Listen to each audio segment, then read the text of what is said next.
बस चंद घंटों का सवाल है। अब से ठीक 4.5 घंटे बाद दुनिया के शक्तिशाली मुल्क में सत्ता का हस्तांतरण होगा। व्हाइट हाउस में बाइडेन की एंट्री होगी, वो 46वें राष्ट्रपति बनेंगे और कमला हैरिस को उपराष्ट्रपति की कमान मिलेगी। नमस्कार, मैं हूं दिनेश गौतम। आज की कड़ी में बात सुपर पावर के शपथ की होगी। ये शपथ इतना आसान भी नहीं, क्योंकि उसमें राष्ट्रपति के एक ऐसे व्यक्ति के आगे पूर्व लगने वाला है जो हमेशा विवादों में रहा और जाते जाते भी वो कुछ ऐसा कर सकते हैं जो लगभग इतिहास में ही शुमार होगा। कुछ ही देर में हम आपको बताएंगे अमेरिका के नए राष्ट्रपति बाइडेन का शपथ ग्रहण समारोह कड़ी सुरक्षा के बीच कैसे होने वाला है, क्योंकि ऐसी आशंकाएं हैं कि अमेरिका में हिंसा हो सकती है। लिहाजा पूरे वॉशिंगटन डीसी को सुरक्षा घेरे में तब्दील कर दिया गया है। हर चप्पे पर कड़ी नजर है। आज अमेरिका से जुड़ी हर बड़ी खबर पर निगाह होगी। समझाएंगे बाइडेन के आने से भारत के रिश्तों पर कितना और क्या असर पड़ने वाला है। साथ ही एक ऐसी जानकारी भी जो पाकिस्तान और चीन के राष्ट्राध्यक्षों की धड़कनें बढ़ाने वाली है। पर सबसे पहले ये बड़ी खबर देखिए। सुपर पावर के शपथ ग्रहण पर सबसे बड़ी खबर है ये। अमेरिका के नए राष्ट्रपति पर हमले का खतरा है सुरक्षा कारणों से।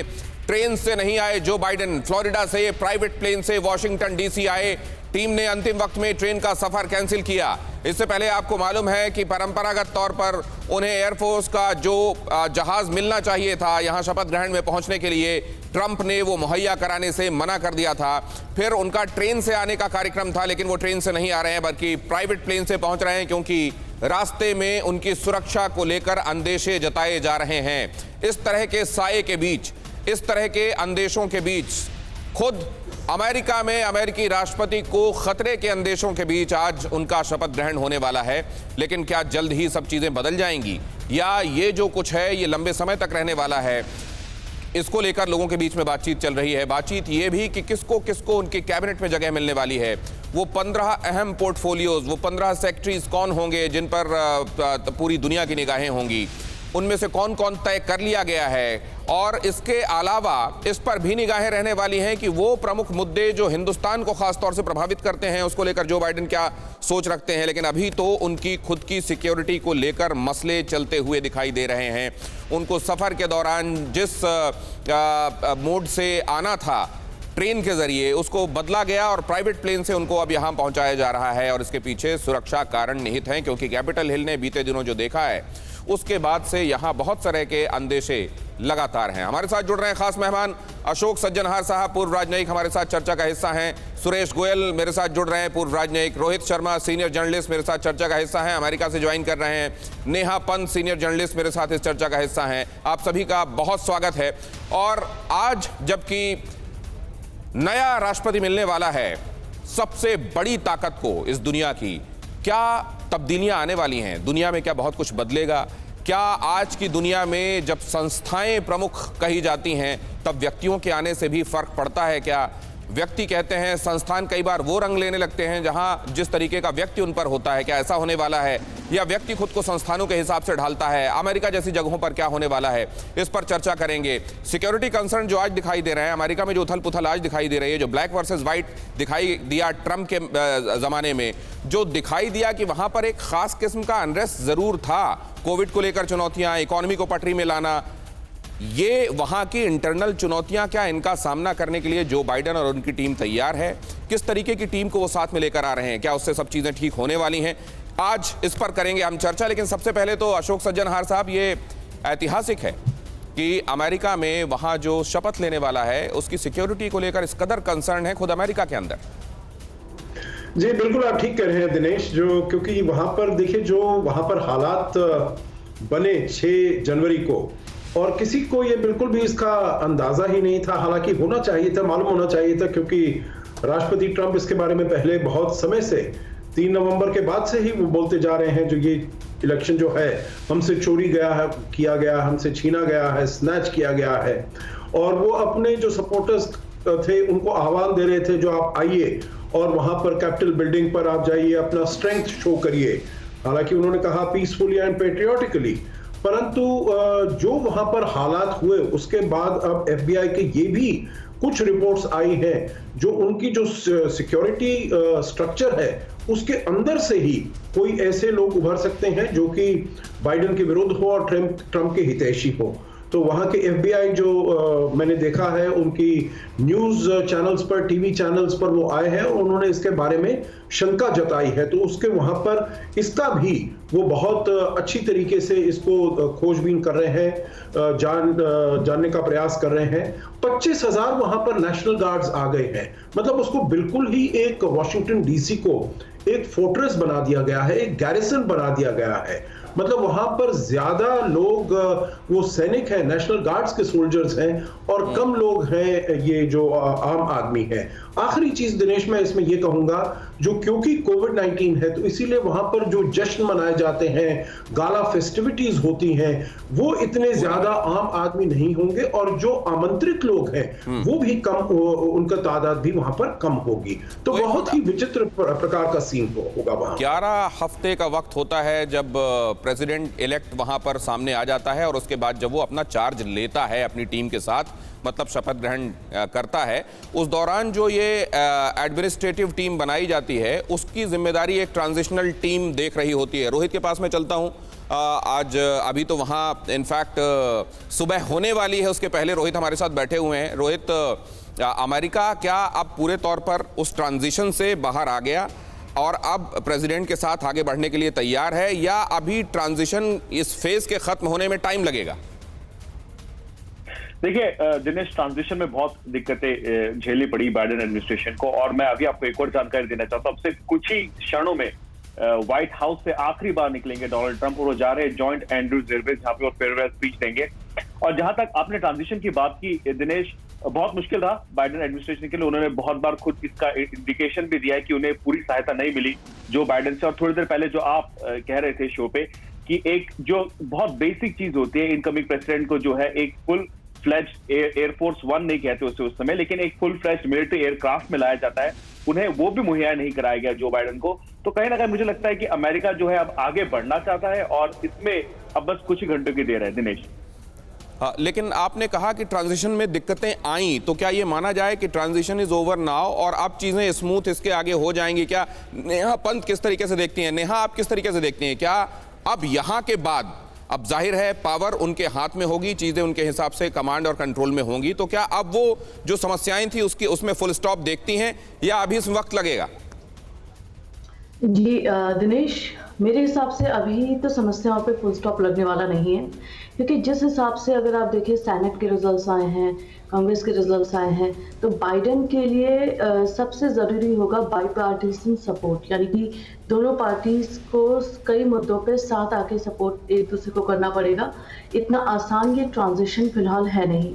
और रही बात आज के इनाग्रेशन की, तो आज के इनाग्रेशन को लेकर भी इतनी टेंशन इस हद तक है कि चाहे वो कैपिटल हिल हो, चाहे वो कैलिफोर्निया की स्टेट कैपिटल हो, या टेक्सास की स्टेट कैपिटल, इन सब में यूएस मार्शल्स को अपॉइंट कर रखा है। और यूएस मार्शल्स के अलावा हाईवे पेट्रोल और ये सारी जितनी भी एजेंसीज हैं, सिक्योरिटी एजेंसीज हैं, फेडरल एजेंसीज हैं, स्टेट एजेंसीज हैं, इनको हाई अलर्ट पे रखा गया है और सील करके रखा है स्टेट कैपिटल्स को भी, बिकॉज यहाँ पर देखा जा रहा है कि यहाँ पर आम वेपन लेकर घूमना बहुत आम बात है।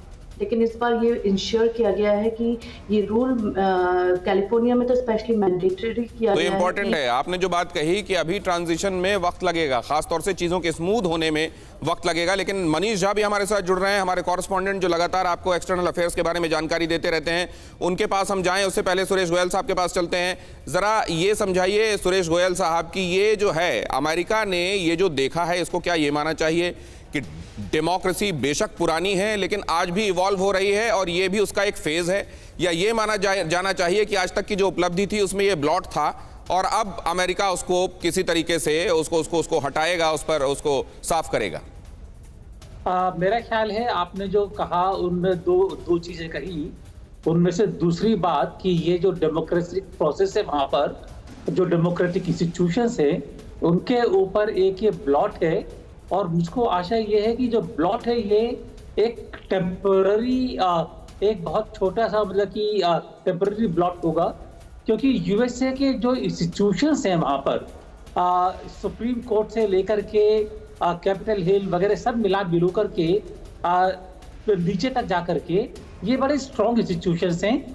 और जब आपने देखा कि 6 जनवरी को हुआ, हालांकि बड़ी दुखद एक वातावरण था, बड़ा दुखद घटनाएं हुई वो जो कि नहीं होनी चाहिए थी, लेकिन उसके बाद धीरे धीरे करके काफी हद तक ये जो प्रोसेस है लाइन पर आना शुरू हो गया है।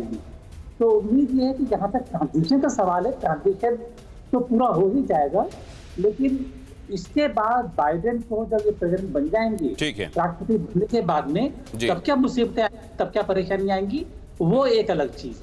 जो बाइडेन के अब कामकाज संभाल लेने के बाद क्या परेशानियां आएंगी वो अलग बात है, लेकिन ये एक टेम्पररी फेज है। मनीष झा हमारे साथ जुड़े हुए हैं। मनीष, ये जो है जब किसी देश का एक चुना हुआ नेता शपथ ले रहा होता है तो उस देश की उम्मीदें शपथ ले रही होती हैं, उस देश की आकांक्षाएं एक्चुअली अब उसके बाद पावर में जाने वाली होती हैं।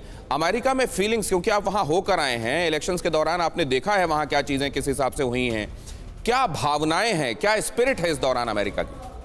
देखिए दिनेश, इसमें कोई दो राय नहीं कि आज का जो शपथ ग्रहण है वो संगीनों के साए में हो रहा है।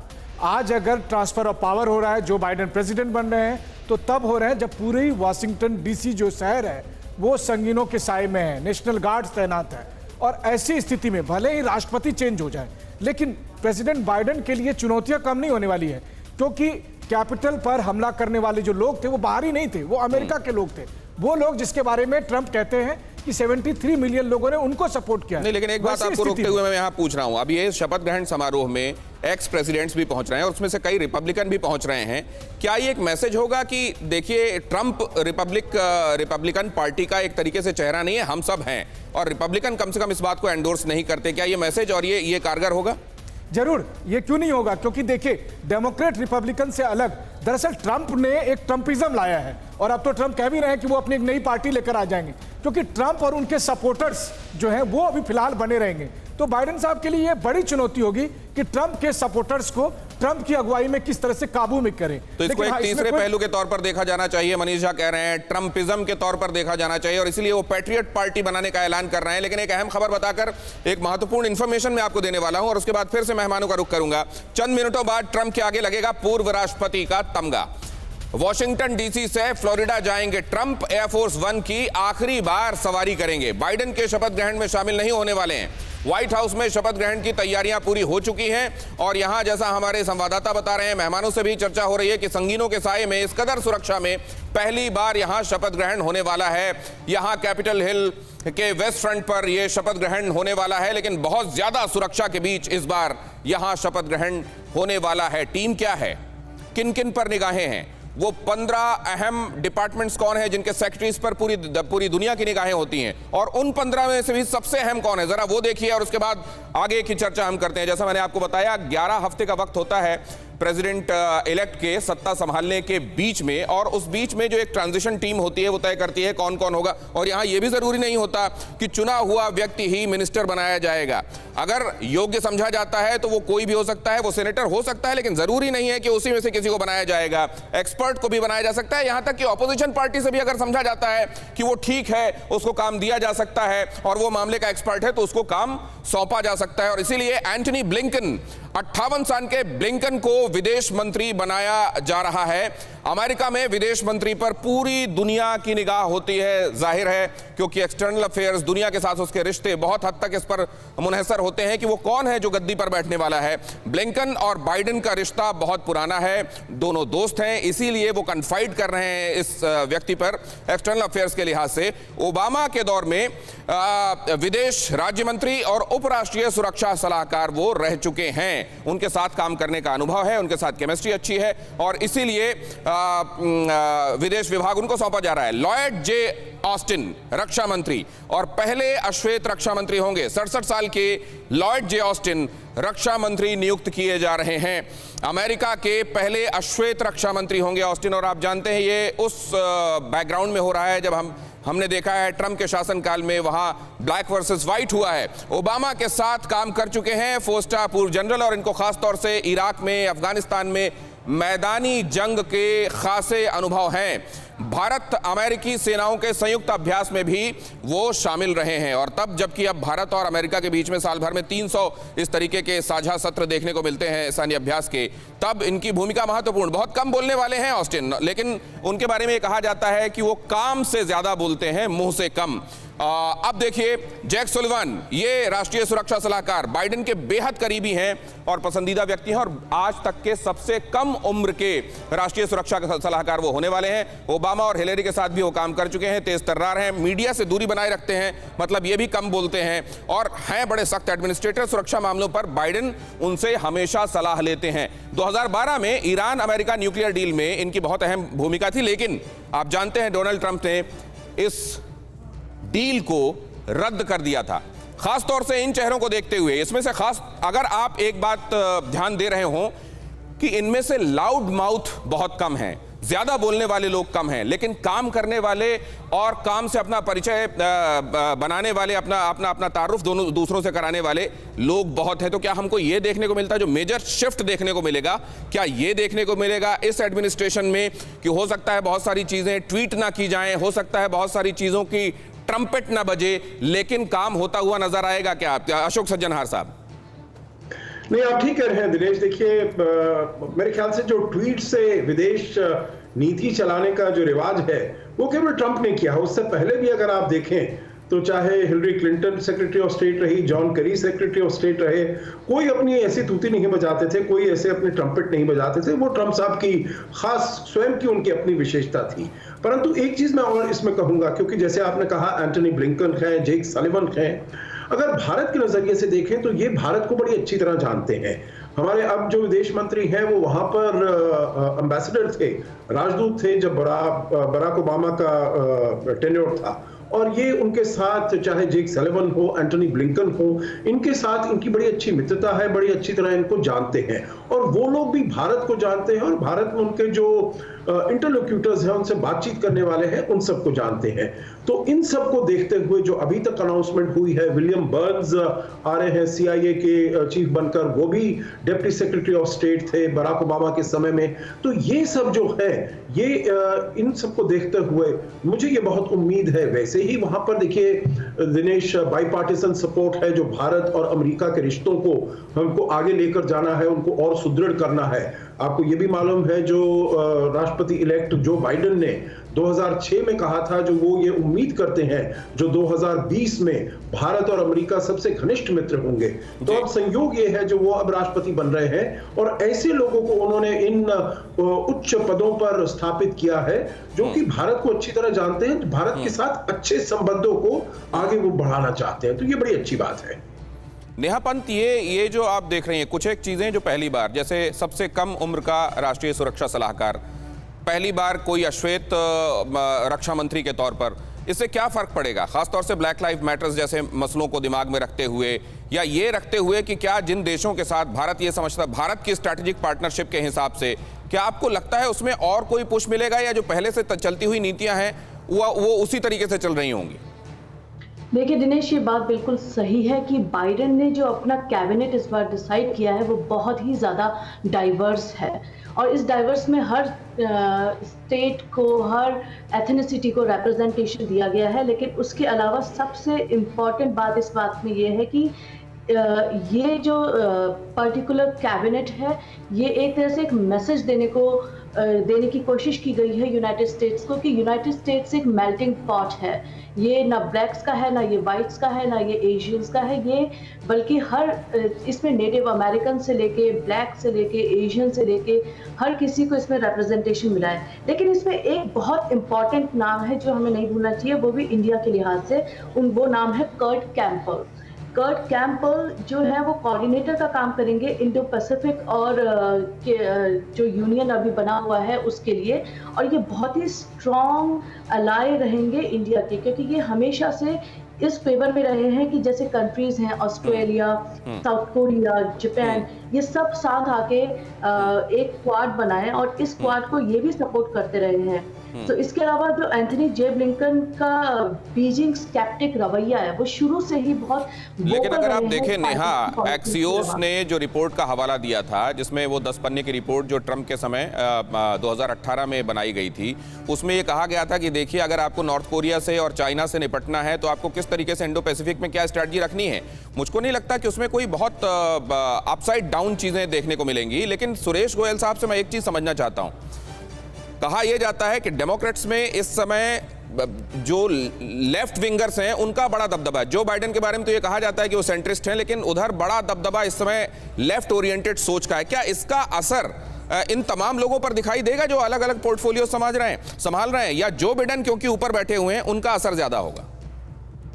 देखिए, ऐसा है कि जैसा कि अभी बताया गया कि इस बार जो प्रेसिडेंट इलेक्ट ने अपना कैबिनेट बनाया है बड़ा सोच समझ करके, बड़ा डाइवर्स है। उनमें से ज़्यादातर, बल्कि अभी तक तो ये लगता है कि सभी बड़े एक्सपीरियंस हैं, बड़ा तजुर्बा है और इंडो पैसिफिक के बारे में, फॉरेन पॉलिसी के बारे में, सिक्योरिटी के बारे में। तो मुझको नहीं लगता कि जो आप कह रहे हैं कि जो दबदबा बनेगा लेफ्ट विंग का, कि वो दबदबा उसकी जो नीतियां हैं, जो उनका सोचने का तरीका है, उसको बदलने में ज़्यादा कामयाब होगा। ये बात जरूर है कि दोनों पक्षों का, दोनों सारे व्यूज को बैलेंस करना पड़ेगा। लेकिन जो नीति है, जैसा कि अभी नेहा बता रही थी और आप भी कह रहे थे कि नहीं लगता मुझको ऐसा कि इंडो पैसिफिक और क्वाड के बारे में कुछ ज़्यादा उसमें चेंज आने वाला है। और ये जब कल मैंने सुना है कि जब रक्षा मंत्री की हियरिंग, कंफर्मेशन हियरिंग हो रही थी, तो उन्होंने ये साफ जाहिर कर दिया कि इंडो पैसिफिक और क्वाड के ऊपर भी उनका रवैया बदलने वाला नहीं है। तो हमको नहीं लगता कि इसमें कोई ज्यादा चेंज होने वाला है फॉरेन पॉलिसी में, चाइना पर्टिकुलरली के मामले में।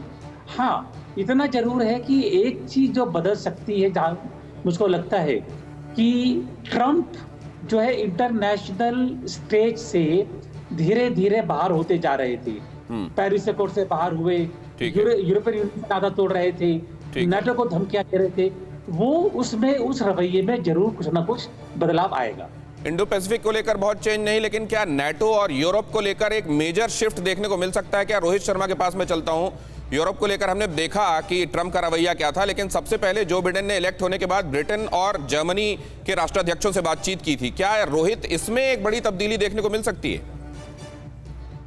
जी बिल्कुल। देखिए, जो बाइडेन जब कैंपेनिंग कर रहे थे, उन्होंने साफ कहा था कि अमेरिका जो है वो अपने एलाइज के कारण स्ट्रांग है और अपने एलाइज को स्ट्रांग करता है। और अमेरिका को एक लीडिंग पोजीशन में जाने के लिए नेटो का, एक स्ट्रांग नेटो का होना बहुत जरूरी है।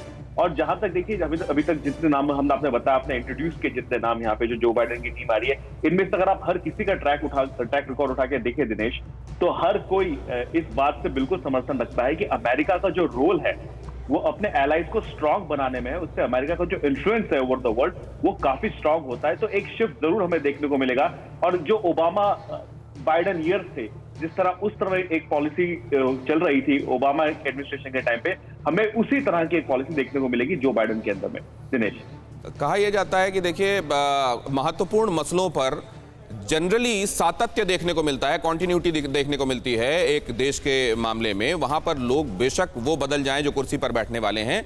हालांकि ये भी कहा जाता है कि जैसे ही उस व्यक्ति का अपना पर्सोना असर डालता है तो उसमें कुछ ट्विस्ट एंड ट्वीक्स देखने को मिलते हैं। ये ट्विस्ट एंड ट्वीक्स कितने होंगे जरा ये समझेंगे मेहमानों से, लेकिन उससे पहले अमेरिका के नए विदेश मंत्री को चीन की ललकार।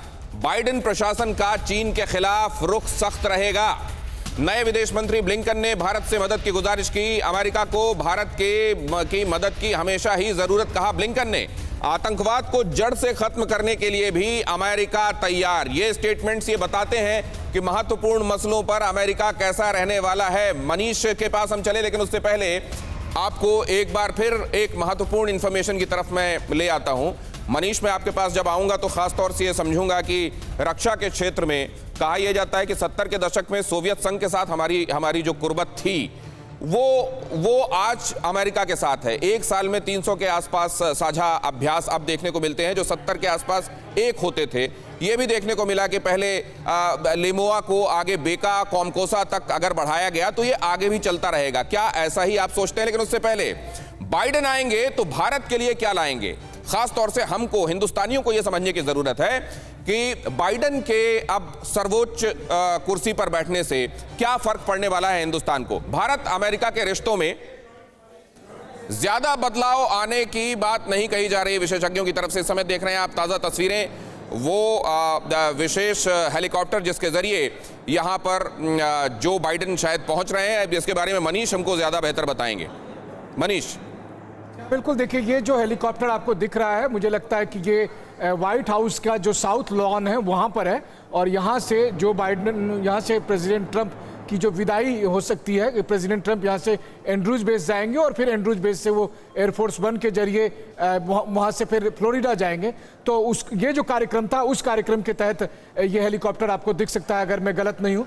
अगर ये व्हाइट हाउस के पीछे साउथ लॉन का, क्योंकि एक साथ यहाँ दो कार्यक्रम होने, एक तरफ ट्रंप की विदाई होगी, वहीं दूसरी तरफ बाइडेन जो है वो बाइडेन चर्च जाने वाले हैं। तो मुझे लगता है ये हेलीकॉप्टर वाला जो कार्यक्रम है, ये प्रेसिडेंट ट्रंप के आखिरी कार्यक्रम का शेड्यूल है, जहां पर वो व्हाइट हाउस से विदाई लेंगे और फिर प्रेसिडेंट और फर्स्ट लेडी दोनों इस हेलीकॉप्टर पर सवार होकर एंड्रूज बेस जाएंगे और फिर एंड्रूज बेस से और मनीष आप बिल्कुल ठीक कह रहे हैं, अभी मुझको यही बता रहे हैं मेरे प्रोड्यूसर भी कि ये बिल्कुल उसी लिए पहुंचा हुआ ये हेलीकॉप्टर है, यहां से एंड्रूज बेस और उसके बाद फ्लोरिडा ट्रंप को ले जाया जाएगा। लेकिन बड़े बेआबरू होकर तेरे कूचे से हम निकले मनीष।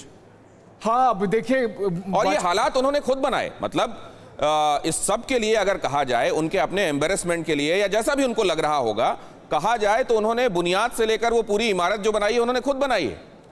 देखिए, इसमें कोई दो राय नहीं है कि ट्रंप खुद के बदौलत अमेरिका के राष्ट्रपति तक बने, दुनिया के सबसे शक्तिशाली व्यक्ति बने, और आज अगर व्हाइट हाउस से वो बहुत बेआबरू होकर निकले हैं तो वो भी खुद के ही बदौलत हो रहे हैं। और इसकी वजह क्या है? इसकी वजह है कि ट्रंप का जो अपने आप का स्वभाव है कि ट्रंप है, और हर चीज जो वो करते हैं उसके पीछे चाहे जैसा भी हो। और निश्चित तौर पर देखिए, अमेरिका का प्रेसिडेंट इस तरीके से चोरी छुपके जा रहा है, बल्कि आप यही समझिए कि 3 घंटे पहले वो इसीलिए वॉशिंगटन डीसी खाली करके जा रहे हैं क्योंकि उन्हें इस बात का भी शक था कि एक बार बाइडेन प्रेसिडेंट बन जाएंगे तो पता नहीं उनको ऑनर में सरकारी प्लेन लेकिन अब मैं इसको लेकर जरा अशोक सज्जनहार साहब के पास भी जाऊंगा, जबकि ये तय है कि एंड्रूज बेस ले जाने के लिए हेलीकॉप्टर यहां पहुंचा हुआ है और आपने बताया साउथ लॉन है, जहां से निकलकर अब इसमें बैठेंगे ट्रंप और ट्रंप जाएंगे एंड्रूज बेस और वहां से जाएंगे फ्लोरिडा।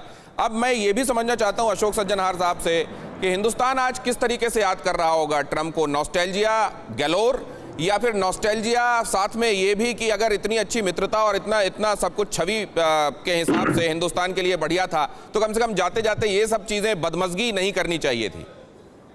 नहीं, देखिए, बदमजगी तो नहीं करनी चाहिए थी क्योंकि एक स्ट्रॉन्ग, वाइब्रेंट, कॉन्फिडेंट अमेरिका हमारे हित में है, हमारे इंटरेस्ट में है। क्योंकि अगर हमारे चीन के साथ ऐसे रिश्ते हो रहे हैं, अमेरिका के भी हो रहे हैं, तो भारत और अमेरिका के साथ में खड़ा होना बहुत महत्वपूर्ण है। तो इसलिए अमेरिका अगर स्ट्रॉन्ग और कॉन्फिडेंट है तो हमारे लिए अच्छी बात है। दूसरी बात, आपने क्या कहा नॉस्टैल्जिया का, तो मैं आपको ये कहूंगा, भारत ने जब रिलेट किया है, भारत ने जब सहयोग बढ़ाया है ट्रंप के साथ, तो not with the individual of mister Donald Trump but as the president of the United States. आप देखिए, उतने ही अच्छे हमारे संबंध थे बराक ओबामा के साथ। 2 बारी वो पहले अमेरिकी राष्ट्रपति हैं जो 2 बारी भारत में अपने कार्यकाल में आए, चीफ गेस्ट बनकर आए हमारे रिपब्लिक डे में। तो देखिए, हमारे जो संबंध होते हैं वो उस पोजीशन से होते हैं जो ट्रंप होल्ड कर रहे थे और जो बराक ओबामा होल्ड कर रहे थे। और अब जो बाइडेन आएंगे तो उनके साथ भी मुझे पूरा यकीन है जो संबंध उतने ही अच्छे होंगे। दिनेश, मैं आपको याद दिलाऊं, 7 नवंबर को अनाउंस हुआ जो ये जो बाइडेन निर्वाचित हो गए हैं, इलेक्ट हो गए हैं। 8 नवंबर को हमारे प्रधानमंत्री ने उनको बधाई का संदेश भेजा। 17 नवंबर को उनका टेलीफोन कॉल आया और बहुत ही सौहार्दपूर्ण उनकी बात रही। तो इसलिए ये किसी को नहीं समझना चाहिए जो हमने इन्वेस्ट जो किया है वो डोनाल्ड ट्रंप एज इंडिविजुअल किया है। We invested into the institution of the President of the United States. ये बहुत महत्वपूर्ण बात कह रहे हैं अशोक सज्जनहार, और ये हमको समझना चाहिए कि ट्रंप के साथ रिश्ते बहुत अच्छे थे, पर्सनल केमिस्ट्री भी अच्छी दिखाई देती रही है हिंदुस्तान के प्रधानमंत्री की। लेकिन उसको ये इस तरीके से समझना चाहिए कि वो जो निवेश किया है हिंदुस्तान ने वो किसी व्यक्ति पर नहीं बल्कि संस्थान पर किया। मनीष इस जगह के बारे में आपको और बेहतर बताएंगे। मनीष वहां गए, उन्होंने रिपोर्ट्स आप तक पहुंचाई थी, चुनाव के दौरान वहां की सारी खबरें आप तक पहुंचा रहे थे, और मनीष आपको बताएंगे इस जगह के बारे में और अब वो उस मानसिकता के बारे में जो ट्रंप जिसको लेकर यहां से निकलने वाले हैं। जहां दिनेश देखिए, हम अपने दर्शकों को भी बता दें कि वो टेलीविजन स्क्रीन पर अभी जो मरीन हेलीकॉप्टर यहां देख रहे हैं, ये व्हाइट हाउस के साउथ लॉन में है और अब से थोड़ी देर के बाद प्रेसिडेंट ट्रंप और फर्स्ट लेडी मेलानिया ट्रंप यहां से रवाना हो रही है। तो 4 साल पहले जो सफर शुरू हुआ था, जब न्यूयॉर्क के ट्रंप टावर से व्हाइट हाउस तक वो पहुंचे थे, 4 साल व्हाइट हाउस में रहे और व्हाइट हाउस से जब आप वापस जा रहे हैं फ्लोरिडा में अपने रिजॉर्ट में, जिनका नाम मारे लागो है, उस रिजॉर्ट में बहुत ही वीवीआईपी रिजॉर्ट है और पाम बीच पर स्थित है, वहां के लिए रवाना हो रहे हैं। तो ये हेलीकॉप्टर अभी उसी की तैयारी में, कुछ ही मिनट के बाद प्रेसिडेंट ट्रंप यहां निकलेंगे और इस मरीन हेलीकॉप्टर पर बैठकर वो एंड्रूज बेस जाएंगे, जहां पर एयरफोर्स 1 जो अमेरिकी राष्ट्रपति का प्लेन है वो इनका इंतजार कर रहा है। और आखिरी बार प्रेसिडेंट ट्रंप एयरफोर्स 1 का सफर करेंगे जब वॉशिंगटन डीसी से फ्लोरिडा के बीच करीब 40-45 मिनट की ये उड़ान है, जब वो फ्लोरिडा में पाम बीच के पास उनका एयरफोर्स 1 उतरेगा और इस दौरान उनको वही सारी सुविधाएं, वही सारे प्रोटोकॉल मिलेंगे जो अमेरिका के प्रेसिडेंट को मिलता है। क्योंकि अभी का वक्त है वॉशिंगटन में ठीक सुबह के 8 बज रहे हैं और अभी से अगले 4 घंटे तक ट्रंप प्रेसिडेंट बने हुए हैं। ऐसी स्थिति में जहां उनका प्लेन जा रहा होगा उसके 30 किलोमीटर के रेडियस में नो फ्लाई जोन होगा, यानी कि उनके साथ साथ, और इस समय जब उनका यह हेलीकॉप्टर उड़ेगा और एयरफोर्स 1 उड़ेगा तो दिनेश मैं आपको बता दूं कि साथ ही साथ एयरफोर्स के जो अपने फाइटर जेट हैं वो भी साथ साथ जाएंगे। और ट्रंप की तरफ से यह मांग की गई है कि इस समय उनको पूरा जो एक प्रोटोकॉल होता है वो सब कुछ दिया जाए, तो उसी प्रोटोकॉल के साथ उनकी विदाई होगी। हो सकता है ट्रंप इस बात से खुश हो रहे होंगे, लेकिन सब वही बात जो आपने कही कि आखिरकार वो व्हाइट हाउस से जिस तरह से जा रहे हैं, निश्चित तौर पर अमेरिकी प्रेसिडेंशियल हिस्ट्री में यह अपने आप में ही बहुत ही दुखदाई है। और आप सोचिए, जिस जगह पर अभी प्रेसिडेंट ट्रंप है ना, ठीक रोड के दूसरी तरफ ब्लेयर हाउस में अभी बाइडेन है, यानी उनसे कुछ 100 मीटर की दूरी पर है। तकाजा तो यही था कि जाने से पहले बाइडेन को बुलाते, चाय पी, दोनों साथ पीते, लेकिन फिर प्रेसिडेंट ट्रंप से आप ये उम्मीद नहीं कर सकते हैं। और प्रेसिडेंट ट्रंप अब व्हाइट हाउस के पीछे से साउथ लॉन से हेलीकॉप्टर के जरिए रवाना होने की तैयारी कर रहे हैं। जी रोहित के पास मैं चलता हूं। रोहित, पहली बार ट्रंप कर रहे हो ऐसा नहीं है। इसके पहले 3 राष्ट्रपति हुए हैं जो जब निवर्तमान होने लगे तो उन्होंने अगले राष्ट्रपति के शपथ ग्रहण में जाना ठीक नहीं समझा। हालांकि वो 1900 के बाद देखने को नहीं मिला, 1800 के समय ये देखने को मिला था कि 3 बार ऐसा हुआ। अगर मैं ठीक हूं तो शायद 1870 में आखिरी बार ऐसा देखने को मिला था। ये क्यों है? ये इस समय एक तरीके से डोनाल्ड ट्रंप एक ऐसा इतिहास लिख रहे हैं जिसको लोग पता नहीं कैसे याद करेंगे आने वाले दिनों में, लेकिन इस पर आमादा दिखे, जिद्दी दिखे डोनाल्ड ट्रंप, इसकी वजह क्या देखते हैं आप?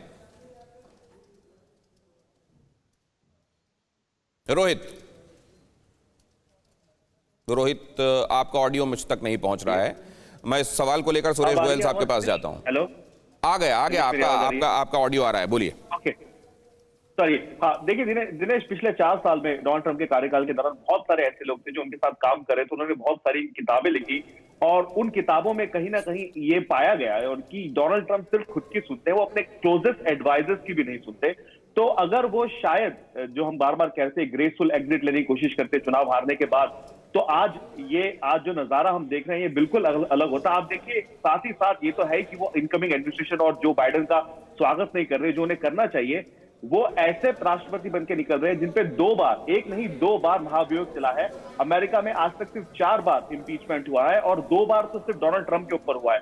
तो अगर डोनाल्ड ट्रंप अपनी आप की नहीं सुन के अपने एडवाइजर्स की सुनते तो शायद ये नजारा अलग होता। लेकिन वजह सिर्फ उसकी इतनी सी ये है कि जिद है, वो अपने मन की करना चाहते हैं। वो अभी तक हार माने नहीं है। शायद उनके जहन में ये बात बैठ गई है कि उन्हें चुनाव हरा दिया गया है, वो उसमें वोटर फ्रॉड हुआ है और ये जितनी भी सारी बातें उनके दिमाग में थी, इसी कारण से उन्होंने इतना बड़ा एक कैपिटल राइट भड़काया और आज वो इस तरह छुप के, तो मैं नहीं कहूंगा, लेकिन एक शर्मनाक तरीके से आज व्हाइट हाउस से डिपार्चर ले रहे हैं। दिनेश, यहाँ ये तस्वीरें हम देख रहे हैं जहां वो दरवाजा आपको दिखाई दे रहा है जहां से डोनाल्ड ट्रंप निकलने वाले हैं, दूसरी तरफ वो हेलीकॉप्टर जो उनको लेकर आगे बढ़ने वाला है।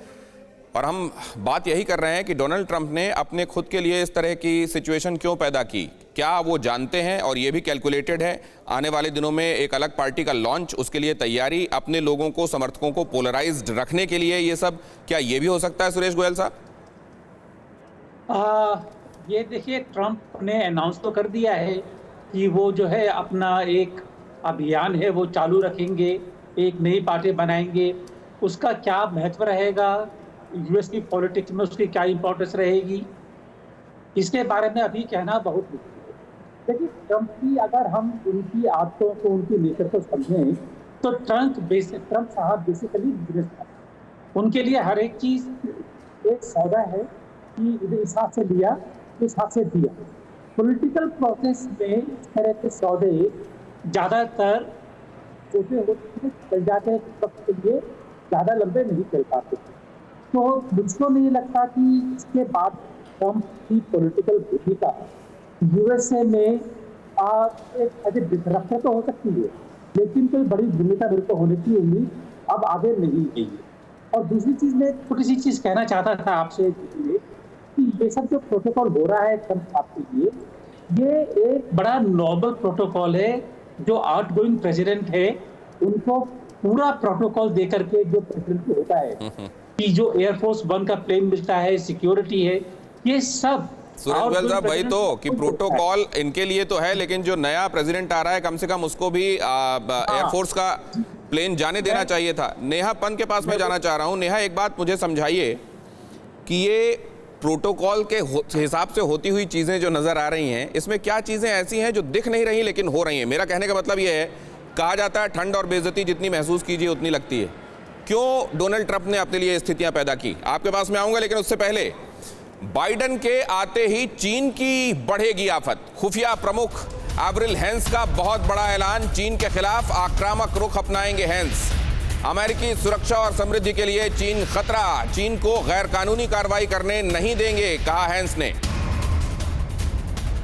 नेहा, मेरा सवाल आपने सुना होगा, मैं उस पर आ रहा हूं। फिर चीन को लेकर कितने एग्रेसिव रहेंगे अब अमेरिकन, जरा इस पर बात करेंगे। लेकिन पहले नेहा, मेरा सवाल जी देखिए, सबसे पहले तो मैं आपको ये बता दूं कि डोनाल्ड ट्रंप के माइंड में वो अभी भी विनर हैं और उन्होंने कंसीड ऑफिशियली जो एक स्टेटमेंट है कंसीड होने का नहीं दिया है। अपने विदाई भाषण में भी आपने नोटिस किया होगा, उन्होंने एक बार भी बाइडेन का जिक्र नहीं किया। उन्होंने प्रेसिडेंट इलेक्ट बाइडेन को एक्नॉलेज नहीं किया है। और दूसरी बात यह है कि हम डोनाल्ड ट्रंप को इतनी आसानी से अभी राइट ऑफ नहीं कर सकते हैं, क्योंकि डोनाल्ड ट्रंप के माइंड में वो विनर है। तो वो अगर अभी जा रहे हैं तो उनके हिसाब से वो एक ग्रैंड स्ट्रैटेजी के साथ जा रहे हैं, नई पार्टी का लॉन्च हो या फिर उसके अलावा वो हमेशा से एक बात पे एम्फेसिस करते रहे हैं कि वो जो है उनके साथ मीडिया कभी भी फेयर नहीं रहा है। तो ये बहुत बड़ी संभावना है कि डोनाल्ड ट्रंप अपना प्लेटफॉर्म लॉन्च कर सकते हैं, चाहे वो मीडिया प्लेटफॉर्म हो, चाहे फिर वो इंटरनेट प्लेटफॉर्म हो। तो इस पर भी बहुत ज्यादा अभी चर्चा है। तो इसलिए डोनाल्ड ट्रंप जो ये अपना रुख अपना रहे हैं वो भी मेरे को लगता है एक सोची समझी स्ट्रैटेजी का ही नतीजा है, क्योंकि उनके जो सपोर्टर हैं वो अभी भी उनके लिए रूट कर रहे हैं और वो अपने सपोर्टर्स को ये बता रहे हैं कि हम हारे नहीं हैं और मैं आ रहा हूं और वी कैन बी मोर बिगर। मैं आपको एक वॉइस भी दूंगा अपने प्लेटफॉर्म के जरिए। तो आई वुड से कि ये सब एक सोची समझी स्ट्रैटेजी के नतीजा नहीं हो रहा है। और दूसरा ये कहना भी गलत नहीं है कि डोनाल्ड ट्रंप खुद में काफी इम्पल्सिव नेचर के हैं, अपने नेचर, अपने स्वभाव की वजह से, और इसीलिए क्या उनको दुनिया वैसी नजर आ रही है? क्या उन्होंने एक परसेप्शन जो खुद को में पाला हुआ है उससे हटने के लिए वो तैयार नहीं? लेकिन अशोक सज्जनर साहब, चीन को लेकर ये बातें, ये कयास हमेशा लगाए जाते रहे कि क्या होगा, अब क्या फर्क आएगा। ये भी कहा जाता रहा कि सब कुछ रहेगा वैसा ही, लेकिन टोन, अप्रोच और लैंग्वेज बदल जाएगी। जी, यही लोग कहते रहे, यही लोग सोचते रहे, जो शायद थोड़ा स्टाइल में अंतर आएगा परंतु सब्सटेंस वही रहेगा।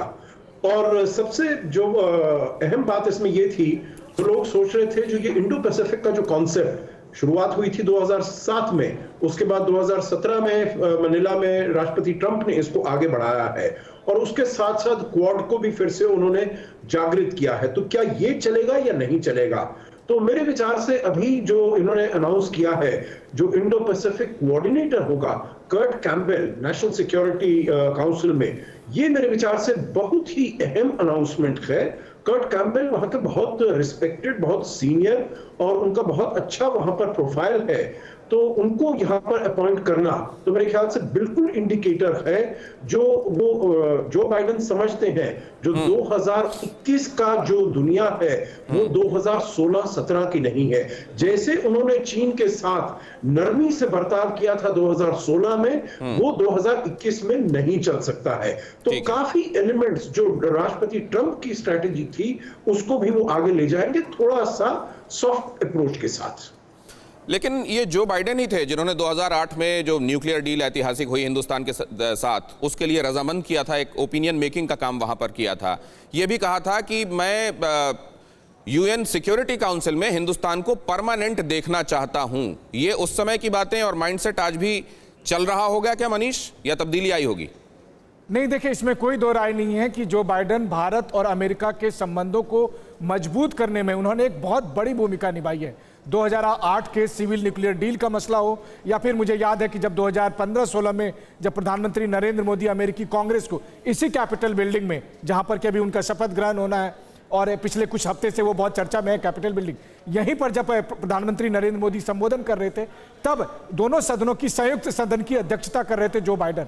तो मुझे लगता है कि जो बाइडेन अपनी उस लेगेसी को जो वाइस प्रेसिडेंट के तौर पर उन्होंने किया था उसे आगे बढ़ाएंगे। और आप देखिए अभी कुछ घंटे पहले जब उनके तरफ से चुने हुए जो सेक्रेटरी ऑफ स्टेट हैं एंटनी ब्लिंकन, वो जब सीनेट के सामने में हियरिंग के लिए बैठ रहे थे कंफर्मेशन की, तो वहां पर उन्होंने जोर शोर से इस बात को कहा कि वो भारत के साथ संबंध को आगे बढ़ते हुए देखना चाहते हैं और पोजीशन ऑफ स्ट्रेंथ के साथ भारत को लेकर आगे बढ़ते हैं। पोजीशन ऑफ स्ट्रेंथ के साथ भारत को आगे लेकर चला जाएगा। जाते जाते ट्रंप ने एक और बात की, उन्होंने बड़ा दिल दिखाया, बाइडेन को जीत की शुभकामनाएं आखिर दी। विदाई भाषण में ट्रंप ने चीन को लताड़ा, कहा दुनिया को चीन के खिलाफ एकजुट किया। चीन के खिलाफ पहले कभी दुनिया एकजुट नहीं थी, अब उन्होंने ऐसा कर दिया या कोरोना ने कर दिया, ये सुरेश गोयल साहब बताएंगे। दोनों ही बातें हैं, लेकिन मेरा ख्याल है ट्रंप के टाइम पर जो चीन का एक बिहेवियर रहा कि एक इंटरनेशनल ऑर्डर को डिसरप्ट करना, उसको तोड़ना, अपनी शाख दिखाना, एग्रेसिव बिहेवियर, जितना फोकस इन 4 साल में हुआ उससे पहले इतना फोकस नहीं हुआ। लेकिन तो मैं ये कहूँगा कि ट्रंप साहब की वजह से कम जो चीन का सही चेहरा है उसके ऊपर काफी ज्यादा रोशनी पड़ी है और दुनिया वालों ने समझना शुरू किया है कि चीन की असलियत क्या है। तो मेरे ख्याल इस मामले में ट्रंप साहब का जो करार इसका काफी एक अहम रोल रहा है। मैं नेहा पंत से ये भी समझना चाहता हूं कि नेहा ये बाकी की दुनिया किस तरीके से देख रही होगी? आपको क्या लगता है इससे बाकी की दुनिया को बहुत फर्क पड़ता है, खासतौर से जिनसे बाकियों को फर्क पड़ता है, मसलन चीन, या उनका रवैया वही होगा, कोई फर्क नहीं पड़ता यहाँ कौन बैठने वाला है?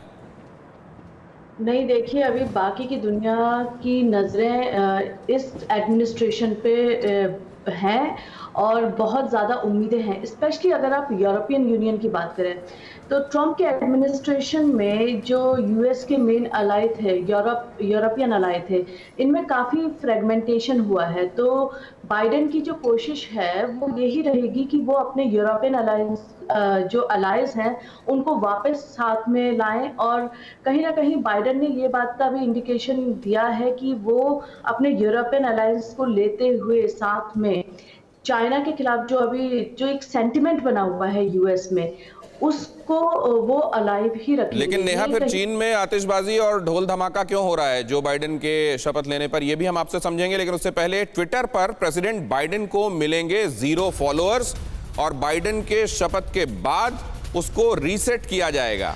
ट्विटर रीसेट होते ही उससे हट जाएंगे सभी फॉलोअर्स और इसके बाद यहां से उनके फॉलोअर्स बनने शुरू होंगे और अमेरिकी राष्ट्रपति का ऑफिशियल ट्विटर अकाउंट, उस पर @POTUS यहां सभी फॉलोअर्स हटेंगे और उसके बाद फिर से यहां फॉलोअर्स बनने शुरू होंगे। और ये बहुत इंटरेस्टिंग है, इस पर निश्चित रूप से लोगों की निगाहें होंगी कि कितनी जल्दी कितने फॉलोअर्स। लेकिन एक अहम बात, पाकिस्तान, खासतौर से चीन को लेकर हमने बात कर ली, अब क्योंकि हम आखिरी पड़ाव में इस चर्चा के, मैं ये समझना चाहता हूं कि पाकिस्तान को लेकर वहां कोई प्रेसिडेंट पिछले 14 सालों से नहीं गया है। अब क्या होने वाला है? बराक ओबामा ने कहा था अपने टेन्योर के आखिर में कि कॉम्प्लेक्स सिचुएशंस की वजह से हम वहां नहीं गए। क्या होगा पाकिस्तान के साथ, अशोक सज्जनहार साहब? देखिए, मेरे ख्याल से जो दबाव था राष्ट्रपति ट्रंप ने बनाए रखा अपने कार्यकाल के पहले 2 साल में, मेरे विचार से वही उसी प्रकार का दबाव और यहाँ डोनाल्ड ट्रंप दिखाई दे रहे हैं मेलानिया के साथ। मनीष, एक बार फिर से जरा डिस्क्राइब कीजिए इसको।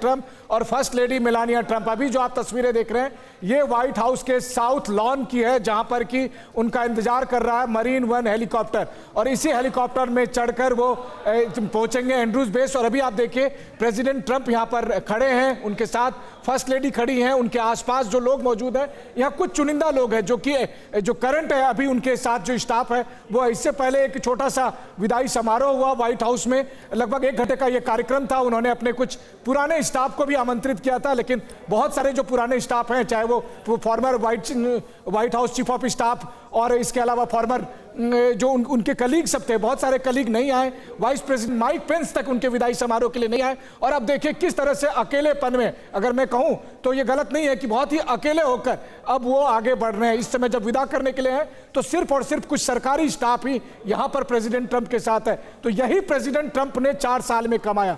4 साल पहले न्यूयॉर्क के ट्रंप टावर से जो सफर शुरू हुआ था, और आज जब वो इस हेलीकॉप्टर की सीढ़ियों पर चढ़ रहे हैं और इस हेलीकॉप्टर के अंदर जा रहे हैं, यहीं से उनका जो प्रेसिडेंशियल कैरियर था, प्रेसिडेंशियल लेगेसी थी, वो समझिए इस हेलीकॉप्टर के दरवाजा बंद होते ही खत्म होने के कगार पर है। क्योंकि उससे वाशिंगटन ने, अमेरिका ने और अमेरिकी लोकतंत्र और सिस्टम ने एकदम अछूत बनाकर रखा दिया। एक ऐसा माहौल बन गया अमेरिका में कि आज की तारीख में उनके जो घनिष्ठ सहयोगी थे माइक पेंस, वो तक उनको विदा देने के लिए नहीं पहुंचे। और आप केवल देख रहे हैं उनके कुछ खास विश्वस्त जो लोग। और ये देखिए इवांका ट्रंप, इवांका यहां पर आगे बढ़ते हुए, तो आप कहें एक तरह से तो डोनाल्ड ट्रंप, मेलानिया, इवांका और इवांका के पति कृष्णर, ये 4 साथ में जा रहे हैं और केवल 5-6 लोग उस हेलीकॉप्टर में बैठकर यहां से जा रहे हैं। तो ट्रंप की कुल जमा पूंजी जो है बतौर प्रेसिडेंट वो बस यही है। और इसी को देखने के लिए यही एक अपने आप में मैसेज भी है दिनेश, कि जब आप लोकतंत्र का दुरुपयोग करते हैं तो सिस्टम किस तरह से आपको राजनीतिक तौर पर अछूत बना देता है। और यहां से जो सफर शुरू हो रहा है ये अब जाएगा एंड्रूज बेस में, जहां पर एयरफोर्स 1 उनका इंतजार कर रहा है उनको फ्लोरिडा तक छोड़ने के लिए। जी, बैग्स उठाकर हाथ में जाते हुए तमाम लोग, इसी को कहते हैं झोला उठाकर चल देना। मैं ये तो नहीं कहूंगा कि झोला उठाकर चलना, क्योंकि हमेशा वो यही सोचते रहे कि दुनिया में सब कुछ झोला ही है। हर चीज को वो पैसे से समझते थे, हर चीज वो पावर और पोजीशन से डील करते थे, लेकिन ऐसा नहीं है। क्योंकि अगर ऐसा होता तो उनके जो करीबी सहयोगी सब हैं वो सब उनका साथ नहीं छोड़ते 6 जनवरी की घटना के बाद। देखिए 6 जनवरी की घटना एक निर्णायक घटना है। प्रेसिडेंट ट्रंप ने व्हाइट हाउस में बैठकर एक ऐसा काम किया कि वहां से 2 मील दूर कैपिटल बिल्डिंग पर वो घटना घटी जहां पर उन्होंने प्रेसिडेंट की शपथ ली थी। उसके बाद से अमेरिका बदल गया, कम से कम राजनीतिक तौर पर तो बदल गया। और उसका प्रमाण है कि जब आज वो व्हाइट हाउस खाली करके जा रहे हैं तो उस समय अगर कुछ चंद जो सरकारी स्टाफ हैं अगर उनको छोड़ दिया जाए तो उनके साथ कोई नहीं है। ये अपने आप में प्रमाण है कि झोला या बैग सब कुछ नहीं होता है, आपको लोगों का दिल जीतना होता है। और बाइडेन इसी काम में माहिर है। बाइडेन के लिए लोग कहते ही हैं कि वो दिल जीतने में माहिर है। बाइडेन को आप देखते हैं तो आपको लगता है कि आपके परिवार का कोई एक सीनियर व्यक्ति है जो आपके साथ खड़ा है, आपको आश्वस्त कर रहा है। लेकिन इसके अपने दूसरे पहलू को देखिए। अशोक सज्जनहार साहब, माफ कीजिएगा, आपको बीच में रोक के हमको विजुअल्स पे जाना पड़ा, लेकिन जब इन लीडर्स में एक फ्लैम्बॉयंस होता है, एक खास किस्म का ग्लिटर और फ्लैम्बॉयंस जो ट्रंप में था, तो क्या वो पर्सनैलिटी को एक एक्सटेंशन देता है या वो कई बार कॉन्ट्रडिक्टरी हो जाता है आपके पद को देखते हुए, वो गरिमा को कम करने वाला हो जाता है? मेरे विचार से तो देखिए काउंटर प्रोडक्टिव हो जाता है, क्योंकि ट्रंप में उनके जो हम मानसिक संतुलन की बात कर रहे थे, बहुत ही वो इनसिक्योर किस्म के आदमी थे। इतने सारे उनके ऊपर पुस्तकें लिखी गई, उनकी नीस ने लिखी, जॉन बोल्टन ने लिखी, सभी ने लिखी है उनके ऊपर, और सभी ने बताया जो उनकी ईगो बहुत ही ओवरसाइज थी, बहुत ही वो इनसिक्योर थे, और इसीलिए उनके साथ ये जो हुआ वो किसी के ऊपर विश्वास नहीं कर पाते थे, और इसीलिए जो उनके ये पॉलिसी थे वो उन्होंने लिए। उनके अपने एडवाइजर्स को जो कुछ भी कहते थे उनको वो किसी की बात वो नहीं जमीन छोड़ दिया उनके हेलीकॉप्टर ने। डोनाल्ड ट्रंप ने लगता है बहुत पहले हकीकत की ज़मीन छोड़ दी थी और अब उनके हेलीकॉप्टर ने एंड्रूज बेस के लिए उड़ान भर ली है। यहाँ से वो उड़ चले हैं जहाँ से एयरफोर्स 1 में उनकी आखिरी सवारी होगी और वो पहुँचेंगे फ्लोरिडा। मनीष, जी हाँ, बिल्कुल सही कहा आपने। देखिए, सबसे पहले तो नहीं, लेकिन एक बात बताइए, ये अगर आपने आगे की योजनाओं के तहत नोइंगली किसी स्कीम के तहत आपने किया है, जो आपने किया है, पार्टी बनाने जा रहे हैं आप, इसलिए आपने किया है, तो आपको समझ में आता है और आपको दुख नहीं होगा। लेकिन अगर आप जिद्दी की तरह वहां अड़े हुए थे और आखिरकार आपको निकलना पड़ रहा है, तो बहुत कष्ट हो रहा होगा। क्या हो रहा होगा ट्रंप के साथ अभी? जी हाँ, बिल्कुल। देखिए, मैं आपको बताऊं कि पिछले 4 साल में 2-3 ऐसे मौके आए मेरे पास जब मैंने प्रेसिडेंट ट्रंप को बहुत ही नजदीक से, एक कमरे में 2-3 या 5 मीटर की दूरी से देखा है प्रेसिडेंट ट्रंप को। और आज आप प्रेसिडेंट ट्रंप को देखिए तो प्रेसिडेंट ट्रंप आपको वो फ्लैम्बॉयंस वाले प्रेसिडेंट ट्रंप नहीं दिख रहे हैं। अभी उनको लग रहा है कि अब सब कुछ ओवर हो गया। हालांकि प्रेसिडेंट ट्रंप इसको नहीं मानेंगे, वैसे ही नहीं मानेंगे जैसे उन्होंने चुनाव परिणाम नहीं माना। लेकिन यहां से अगर आप सफर देखें, अमेरिकी इतिहास में रिपब्लिकन और डेमोक्रेट के अलावा किसी तीसरी पार्टी की गुंजाइश नहीं है। एक बड़ी पार्टी खड़ा करना अमेरिका में वो आसान काम नहीं है। ये बात सच है कि ट्रंप के अकाउंट में कुछ पैसे होंगे, लेकिन पता नहीं आगे हो सकता है वो पैसे जो हैं वो जूडी गुलियानी जैसे वकीलों पर खर्च ना करने पड़े, बहुत सारे मुकदमे भी झेलने पड़ सकते हैं। तो मुझे लगता है कि अभी फिलहाल पॉलिटिकल करियर मुझे बहुत ज्यादा दिखता नहीं है। आज उन्होंने कह दिया, लेकिन संभव नहीं है उनका यहां से आगे जाना। दूसरी बात है, अब देखिए यहां पर हेलीकॉप्टर उड़ान भरते हुए आपको दिख रहा है, तो सबसे जो शुक्र मनाइए हम सब के लिए जो एक राहत की बात, और अमेरिकियों के लिए तो खास करके, कि व्हाइट हाउस से ट्रंप का जो आप कहें कि ट्रंप यहां से सकुशल चले गए और व्हाइट हाउस बच गया। व्हाइट हाउस का क्या होगा, क्या होता, ये जो आशंका थी, तो कम से कम आप कह सकते हैं कि सही सलामत व्हाइट हाउस को छोड़ के प्रेसिडेंट ट्रंप यहां से चले गए हैं। और अब कुछ ही देर के बाद वो वॉशिंगटन डीसी भी छोड़कर चले जाएंगे। पता नहीं फिर कब वो वॉशिंगटन डीसी लौट कर आएंगे। लेकिन अभी फिलहाल जो ये तस्वीरें देख रही हैं, आप सोचिए उनका हेलीकॉप्टर ठीक वहां से गुजर रहा है, कैपिटल के बगल से, और इसी कैपिटल के बगल से जहां पर उनके समर्थकों ने दंगा किया, लूटपाट किया। और सोचिए उसी कैपिटल के गुंबद पर क्या है, उस कैपिटल के गुंबद पर है स्टैच्यू ऑफ फ्रीडम, जो 160 साल पहले जिसको स्थापित की गई थी। और आज वो स्टैच्यू ऑफ फ्रीडम को लगा होगा कि आपकी वजह से संगीनों के साए में नए राष्ट्रपति का शपथ ग्रहण हो रहा है। तो तमाम मैसेज के साथ, और अब जो उनका वो हेलीकॉप्टर है वो पास में जो पोटोमैक रिवर है उसको क्रॉस कर रहा है, यानी कि वॉशिंगटन डीसी के उस एरिया को क्रॉस करके वो एंड्रूज बेस पहुंचने वाला है। तो एक बड़ा निर्णायक मोमेंट कम से कम अमेरिकी इतिहास में, जब हर अमेरिकी ये कहेगा, कम से कम जो पसंद नहीं करते हैं ट्रंप को, कि ट्रंप से अब छुटकारा मिला। ये 4 साल कैसे कटे और पिछले 14-15 दिन कैसे कटे, ये कहना बेहद मुश्किल है, लेकिन अब ट्रंप से छुटकारा मिला। जी। और ये जो हमने कैपिटल हिल से लेकर यहाँ तक की जो सफर देखा, उसको लेकर जरा रोहित से बात कर लें। रोहित, इसको किस तरीके से देखा जाए? क्या एक ऐसा नेता जिसने लोगों में उस कदर प्यार और जुनून भर दिया कि वो करने पर उतारू हो गए जो हमने देखा, या फिर इसको इस तरीके से देखा जाना चाहिए कि एक लीडर जिसने उस तरीके की चीजों को फ्लेयर अप किया जो वहां की गौरवशाली परंपरा को मिटिगेट करने वाला था? जी, और इसके लिए अंग्रेजी में शब्द है डेमागॉग। आई थिंक उन्होंने बिल्कुल एक जो ऐसा तबका था अमेरिका में, अनएजुकेटेड व्हाइट क्लास का, उनका जो गुस्सा था उसको उन्होंने फ्लेयर अप किया। देखिए उनका जो पहला स्पीच था जब वो 2015 उन्होंने कैंपेन अनाउंसमेंट किया, उस दिन उन्होंने ऐसी चीजें कही अपने मैक्सिकन के बारे में, अमेरिकन के बारे में, इमिग्रेंट्स के बारे में, इतने अभद्र शब्द का प्रयोग किया।